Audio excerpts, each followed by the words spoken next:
ကျွန်တော်တို့အားလုံးဟာပုံစံခွက်တစ်ခုတည်းကပဲထွက်လာသလိုမျိုးတူညီနေကြပါတယ်စိတ်ချလုံခြုံမှုတွေကိုရှာဖွေဖို့အရေးပါအရာရောက်တဲ့လူတစ်ယောက်ဖြစ်ဖို့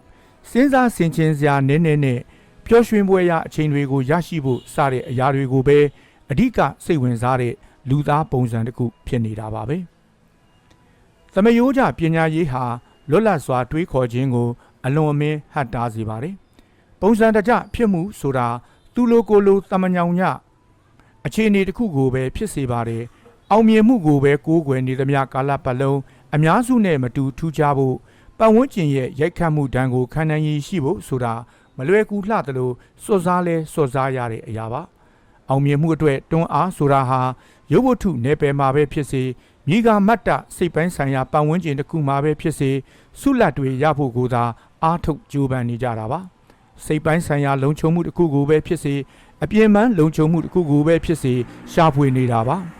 အဲ့ဒီဖြစ်စဉ်တစ်ခုလုံးဟာမကြေမနက်ဖြစ်မှုကိုတော့ရောကြစေပေမဲ့အလိုအလျောက်ထိုးထွင်းတည်မြင်မှုကိုတော့အဆုံးသတ်ပစ်ပါတယ်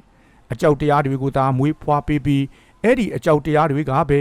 ဘဝအပေါ်အသိပညာနဲ့ပြည့်စုံတဲ့နားလည်ခြင်းကိုပါပိတ်ဆို့ပစ်ပါတော့တယ်ဒီလိုနဲ့အသက်အရွယ်ကြီးရလာတာနဲ့အမျှစိတ်နှလုံးညှိုးချုံခြင်းတွေသာနေရာယူလာပါတော့တယ်